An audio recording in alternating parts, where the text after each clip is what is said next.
parce que yaa ngi bàyyi benn détail muy jàll Bamba mais dis-toi que dina am une personne qui est là-bas buy xool détail yooyu noonu. Après il va balancer ça. Ok. Hello guys, salam alaikum tout le monde, j'espère que vous allez tous bien. Alors, me voici aujourd'hui avec Sister Kenza pour cette chronique qui va tourner autour, madame, maîtresse d'un homme marié, un peu les erreurs qu'on ne va pas appeler, on ne va pas critiquer. Parce que quoi qu'on puisse dire aussi, nous ravir à travers contenu, qualité et tout ça. On va juste un peu reléguer quelques erreurs, beaucoup de faits, nous prochainement, à part ça aussi, on va un peu aller en parallèle, waxtaan ci naka la ñu mën a sàmmonte ak loolu noonu ba bañ a éradiquer di leen dal durant les productions lan moo tax et tout ça. Je vous laisse avec Sister Kenza qui va se présenter. Kenza, Yann, tout ce que vous voulez. Hello guys, j'espère que vous allez bien. C'est Sister Kenza ngeen di am foofu noonu ñenn ñi tamit di ma wax Yann. Comme vous voulez, bu leen neexee ngeen wax Kenza, bu leen neexee ngeen wax Yann. Tous les deux se valent. Voilà, tous les deux se valent. J'espère que vous allez bien. Oui, sur la Révélation Pro TV, cinéma. Ici, on parle que presque de cinéma. C'est ça. Voilà, on va tout juste attaquer la première partie concernant maîtresse d'un homme marié. Voilà, moi, les erreurs. Parce que d'abord, je vais commencer par Jalika, le personnage de Jalika, qu'on a remarqué quelques erreurs au niveau de son personnage, de par ses coiffures. Parce qu'on a remarqué dans le premier épisode, elle s'était tressée en mèche quoi, monsieur non mèche randa. Voilà, donc moi image bi ngeen di gis noonu muy jàll. Mais dañu dem ba ci deuxième épisode bi, on a remarqué que ni ces mêmes mèches randa, c'est les mêmes mèches qu'elle avait toujours au début, mais que durant la soirée, moi scène bu éclatante boobu mu def rek avec son jeu d'actrice de wow, là vite fait tressé dañu changer. Tu vois, et là, ça ne se comprend pas. Ça ne se comprend pas du fait que muy changer de tresse comme ça. Xam nga dem ñëwaat affaire yooyu noonu te boo xoolee mooy létt yi may wax ci premier épisode bi yooyu la lettoon mooy lettu mèche randa yi. Deuxième épisode bi gars yi mënuñ ko en fait remarquer comment elle arrivait à en fait cacher cela parce que foofu noonu déjà changer na lett. Ça se voyait toujours. Parce que faut ça fait qu'on a changé les deuxième épisode, on aurait pu comprendre que dafa dem coiffeur, même s'il n'y a pas quelque chose qui explique ça. Du coup, damay bëgg à chaque fois, nous expliquer ces genres de changements. Pour nous expliquer, on n'aura pas à dire que ni faux raccord là. Parce que c'est du cinéma, il faut que tout s'explique. C'est vrai. Voilà. Nous deuxième épisode am deux coiffures. Te boo seetloo après ci deuxième épisode bi jéem na ko camoufler ba ci troisième épisode bi. Bi mu demee di wax ak yaayam ci biir salon bi ba yaam naan kaan li ngay def ruus na affaire yu ne ba muy assumé wu dafa musóoru woon. waaw te musóor bi bu nga ko seetloo yéen a ngi xool image bi elle était très sec kanam gi dafa gënoon leer sax que ni.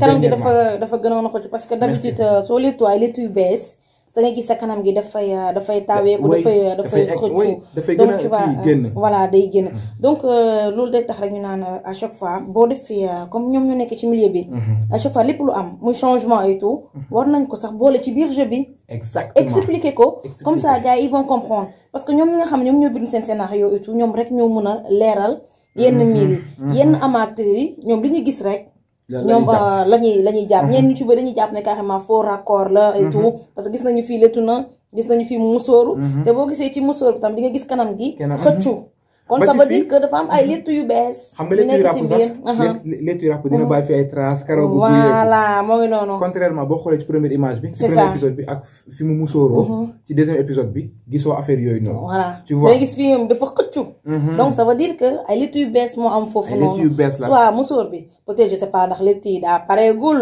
musóoru voilà c'est ça daa mu fekk ni lee la ñu njëkk a tourné bi ñuy tourné bi ñu xam ne dina indi faux raccord ñu musóoru exactement moo tax il faut faire très attention parce que il y a des amateurs mais am na ñi nga xam ne ils sont là pour voir pour étudier et tout loolu aussi lu jar a bàyyi xel on aurait pu comprendre ça su fekkoon ne ci scène boobu noonu moom ak Tahirou elle était encore en mode foulard foofu du feeñ ba léegi mais on comprend le fait que mu nekk en mode foulard parce que en fait la scène demandait ça elle devait être séduisante exactement elle devait être éclatante une bombe donc elle ne peut pas se voiler comme ça, voilà, des foulards. Donc, elle était censée gagner très si avec. Exactement, mettre cette robe, bien dégager ses formes et tout ça. Comment on ramener carrément, franchement, c'est très sexy et tout, parce que voilà. Et d'habitude, ça, Jalika, genre habillement. Exactement. Et je vois le pourquoi on a tourné cette scène lors de la nuit. Parce que Jalika, elle ne se permettrait pas de s'habiller de la sorte durant la journée. Donc, elle a attendu la nuit pour qu'elle puisse faire comme ça. Raison de plus pour comprendre que c'était pour Taïro qu'elle a fait ça. Voilà. C'était pour Taïro, c'était pas pour personne d'autre, pour que Kenen Gisco, des fantasmés, des guins, quoi. Exactement, comme il faut qu'il y ait des guins. Parce que moi, je pense que c'est la première fois que je Jalika dans cette tenue, quoi. Oui. Voilà, très sexy et tout, qui fait sortir ses formes et tout.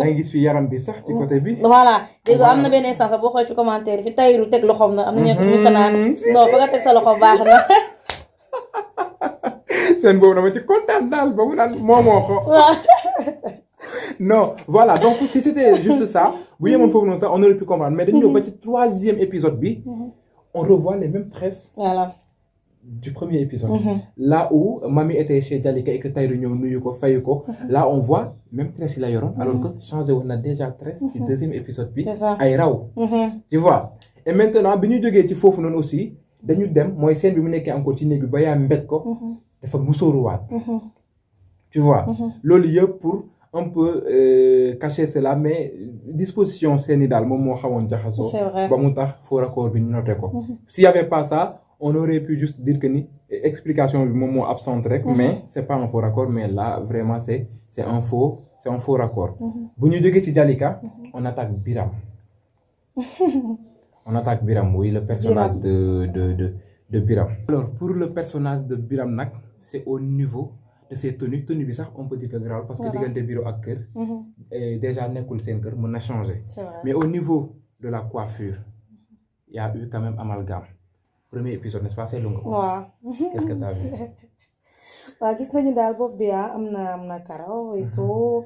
Par la suite ñu gisaat ne ndel bi moom daa set wecc comme seetu bureau ba waaw kay après ñu gisaat ne ndel bi amaat na karaw kër yaayam dégg na daal bamba lu doy waar waaw gis nga bu ko defee ñu siy bàyyi xel parce que aussi peut-être que xam nga tournage tey jii nii yow acteur ci boobu mën nga tourner ba pare te doo xam ne li ma def faux raccord la. Exactement. Parce que mën nañ la jëlal épisode en fait séquence yoo xam ne épisode 20 la bokk njëkk ko tourner que séquence épisode 1 épisode 1 tu vois donc là yow tu ne peux pas te rendre compte du fait que ni exactement il y aura faux raccord yow en tant qu'acteur. Du coup dans ce cas man lan laay préférer que l'acteur soit ou bien maîtrise le script le scénario lii laay jouer exactement lii moo jiitu du coup boo ko jouer di nga xam ne lii nii kat si je change de coiffure je vais émettre des faux raccords tu vois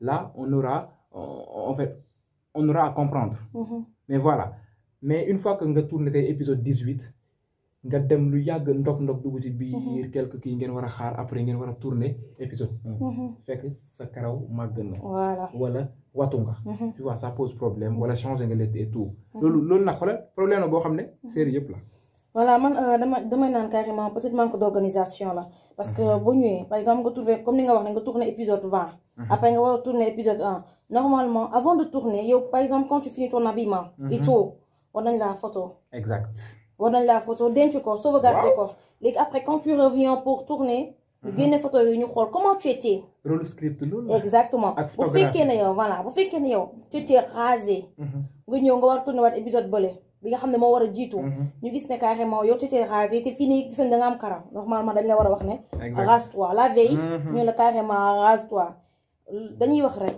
damay faral di wax rek que cinéma du caaxaan exactement cinéma du caaxaan dañ ko war a comment dire jox ak yelleef parce que aussi des fois booy fayeeku day neex fayeeku day neex donc aussi foog loolu aussi ñu ci bàyyi xel bu baax surtout ñi nga xam ne ñoom ñoo yor seen maison de production muy le réalisateur et tout voilà le scénariste et tout surtout le scénariste yow mi nga xam ne yow yaa moom sa film et tout waroo bàyyi benn détail c'est lui le réalisateur ok waroo bàyyi benn détail muy jàll parce que yow yaa ngi bàyyi benn détail muy jàll bamba mais dis-toi que dina am une personne qui est là-bas buy xool détail yooyu noonu. Après il va balancer ça. Ok. lu ñu ngi nii ay ñëw di ko balancer fii. Voilà, c'est seulement ça, que ñu dañ koy waxee positivement. Exactement, on va essayer de c'est comprendre. Voilà. Qu'est-ce qui au fait de quoi il en est question. Qu'est-ce qui a fait que tey jii ñu am ay faux raccords alors tey ici on parle de Marodi. Exactement. xam nga du ko ndaw. On ne parle pas de. boo xam ne benn épisode mu ngi ci am ay 2 millions de vues. Et est-ce que vous avez vu la tendance comment elle a augmenté. Exactement. À 48 heures. On se retrouve avec presque 3 millions de vues, ou bien 2 millions de vues pour un épisode. Épisode 1, il a 3 millions de vues. Wow. Alors que épisode, vous faites que saison 1, pour nous donner 1 million de vues, il leur fallait une semaine, voilà, 4 jours, 2 jours, 3 jours. Deuxième saison, nous 24 heures, voilà, 48 heures, nous avons 1 million de vues. Affaire bi di gëna yéeg. Donc là, c'est Marodi. gën naa aju. Gën naa aju. kon am na yoo xam ne war nañ cee bàyyi xel bu baax. yenn erreur yu ndaw yi quoi. Exactement. Voilà donc côté boobu noonu Biram comme ni ñu ko waxee premier épisode boo seetloo sax ba léegi 3 coiffures yëpp du benn. waaw du benn voilà. Premier épisode karaw gi dafa yem. voilà tu vois dafa watu lu yàggul dara karaw gi di sax. comme si fee la watoo. moom mooy bi feeñ épisode 4. premier bi mu ñëwee bi mu nekkee bureau dafa mel ni foofu la njëkk a watoo. Après karaw gi di sax ba ci tuuti ñu tourné épisode 1 bi. bi mujj mooy bi mu nekkee ci yaayam. moom mooy bi mu changé yére bi. yére bi on peut comprendre mën nga jógee bureau dem changé yére affaire bi parce que am na foo jaar vu que instant bi nekkul kër yaayam gis nga foofu noonu sax expliqué nañ yére bi. voilà parce que yaayam mu ngi koy naan yow gëj nga fi. affaire yooyu noonu donc là yére bi on a exclu. Exactement. Le débat yére bi c'est la coiffure. Même si tu regardes la barbe sax aussi di nga xam y a une différence quoi. Taayewu ko. Voilà. Taayewu ko si foofu noonu voilà donc c'était en fait les éléments qu'on a vus c'est pas des critiques mais c'est juste des suggestions. Exactement. Un peu de les rafraîchir la mémoire. Voilà. Big up à El Hadji Sissoko qui est le réalisateur de la série Maîtresse d'un homme marié. Peut-être que bu gisee vidéo bi dina ci bàyyi xel. Big up à mon photographe. Cheraf borom Cité Mixta photographe l'incontournable bu Marodi moom aussi voilà je pense que war na bokk bon impact moom moo leen di photo affaire yi noonu donc moom importance am loolu la. le fait que muy photo gars yi. exactement surtout ça. bu ñu waree tourner voilà ñu xam. génne xool après foofu noonu man dama la wax nag suñ ko defee rek y aura pas d'erreur. nit ki su paree bu solo ba pare et tout nga woo ko photo ko et tout tu gardes ça. au prochain tournage nga andi ko. soo gisee lu manqué nga ne ko lii manqué na wala soo gisee loo xam ne da ko cee yokk te bokku ci woon. nga ne ko carrément enlève ça parce que lii bokku ci woon. ça ne passe pas. voilà donc et il faut quand même en fait passer à la concurrence. c'est pas une manière de vous mettre en mal. Mais il faut qu'il y ait de la concurrence du moment où il y a diversité de mais loolu mooy doxal affaire yi sax Bamba diverses maisons de production loolu mooy doxal affaire bi. mooy tax mu neex. su ko defee nga yokk say astuces. waaw et tout yokk say production. yokk acteurs yi tamit. waaw kay surtout nga jël acteurs yi. waaw. Bamba dal kay daal du comprendre. vraiment. ñu bees yaa ngi fi. da ngeen di woote casting. féroce des millions de personnes ñëw. yéen daal après dañuy gis ne daal ñi fa ñëwoon ñëpp jëlu ci kenn ko laa jëluñ ma jëluñ ma. man Bamba man loolu moo ma metti. da ngay dem casting. toj podium ba. vraiment. ñu ne la chef applaudir. validé. va prendre des photos. va prendre des photos. Mais toi là tu viens d'où? buñ la woowee beneen vie la. Vous voyez? En 2050, donc c'était ça. Bon, pour cette revue qui a tiré de long, mais quand même qui n'est pas restée quand même vaine, qui n'est pas restée mou.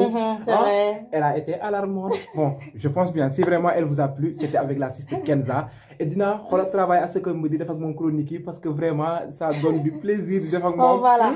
Voilà, ça fait plaisir. En plus, comme vous record la nekk rek xam nga da ciy baax comme ça ngeen di divertir waaw mooy loolu en attendant 19h ngeen am lu ngeen def ci biir bi. Voilà. Donc vous aurez en fait sur le Dakarois 221 une émission parfaitement cinématographique autour du Ramadan où nous allons parler de toutes les séries Ramadan et quand même des séries qui ne sont pas Ramadan mais qui sont en cours. Voilà, est-ce que vraiment elles sont en conformité avec le Ramadan ou pas? Surtout parce que dañuy remarquer ne fan yi moom sketch yi bëri na.